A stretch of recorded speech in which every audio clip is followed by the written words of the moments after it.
সরকারি চাকরি আইন সংশোধন করে জারি করা অধ্যাদেশ বাতিলের দাবিতে সচিবালয়ে আজও বিক্ষোভ করছেন কর্মচারীরা। অধ্যাদেশ বাতিল না করলে সচিবালয় অচল করে দেওয়ার মতো কঠোর কর্মসূচি হুঁশিয়ারি দিয়েছেন তারা। বিক্ষোভকারীদের দাবি, সরকারকে বেকায়দায় ফেলতেই ভুল বুঝিয়ে এই অধ্যাদেশ জারির প্ররোচনা দিয়েছে কুচক্রী মহল। রিজওয়ান ফয়েজের রিপোর্ট। সরকারি চাকরি আইন সংশোধনের অধ্যাদেশ বাতিলের দাবিতে সোমবার সকাল থেকেই উত্তাল সচিবালয়। তৃতীয় দিনের মতো শত শত কর্মকর্তা কর্মচারী দপ্তরের কাজকর্ম বন্ধ রেখে বিক্ষোভে যোগ দেন। এ সময় সচিবালয়ে ঢোকার প্রধান গেটগুলো বন্ধ করে দেয়া হয়।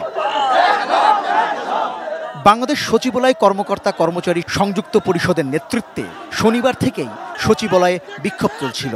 সোমবার বিক্ষোভ শুরু হবার কিছুক্ষণ পর তারা একটি মিছিল নিয়ে অবস্থান নেন মন্ত্রিপরিষদ বিভাগ ও জনপ্রশাসন ভবনের সামনে। বিক্ষোভকারীরা সরকারি চাকরি আইনের সংশোধনী কালো আইন বলে আখ্যা দেন। আগে প্রচলিত যে আইন আছে সেই আইন মোতাবেক আমরা একটা আইনের আশ্রয় নিতে পারতাম, কিন্তু এই আইনে সেটা আমাদের বলা নাই। অতএব এটা আমাদেরকে তাদের দাসত্বগিরি করার জন্যই এই আইনটা তৈরি হয়েছে। এখন একটা কর্মক্ষেত্রে বসের সাথে আমার স্যারের সাথে কিছু ক্ষেত্রে মতের মিল অমিল হতেই পারে, কিন্তু এই ন্যূনতম জিনিসটাকে উনি বড় আকারে ধারণ করে আমাদেরকে ফোর্স রিটায়ারমেন্টে পাঠিয়ে দেবে, এটা আমরা মানি না। আর এটা আমাদের বিন্দু রক্ত থাকা পর্যন্ত আমরা এটাই হতে দেব না।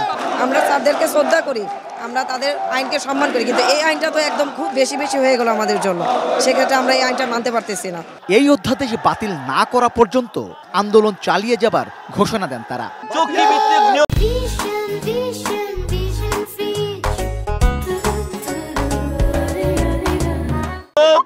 এই সচিবরা উপদেষ্টাদেরকে ভুল বুঝিয়ে সরকার এবং কর্মচারীদেরকে মুখোমুখি দাঁড় করিয়েছে। আপনারা দেখেছেন এনবিআরও একটা এরকম প্রবলেম তারা সৃষ্টি করেছে।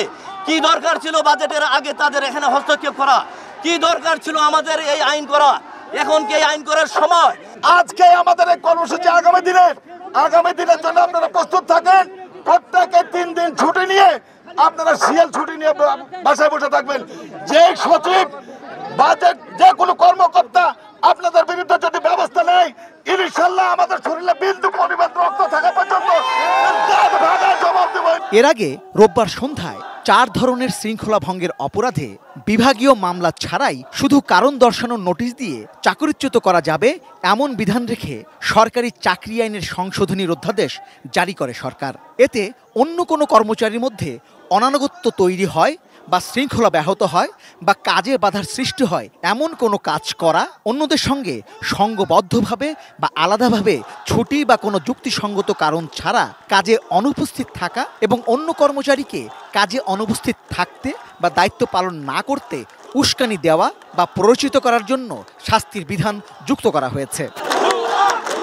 এদিকে দুপুরে আইন উপদেষ্টার সঙ্গে আন্দোলনকারীদের একটি প্রতিনিধি দলের আলোচনায় বসার কথা থাকলেও শেষ পর্যন্ত তা আর হয়নি। ফলে মঙ্গলবার সকাল থেকে আবারও সচিবালয়ে বিক্ষোভ কর্মসূচির ঘোষণা দিয়েছে বাংলাদেশ সচিবালয় কর্মকর্তা কর্মচারী ঐক্য পরিষদ।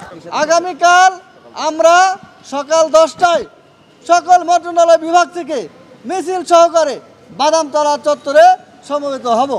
সারা বাংলাদেশের 18 লক্ষ কর্মচারী যেহেতু আমাদের সাথে একাত্মতা ঘোষণা করছে, আমরা এই আইন প্রত্যাহার না হওয়া পর্যন্ত আমরা ঘরে ফিরব না। Rizwan Faiz, ATN news, Dhaka.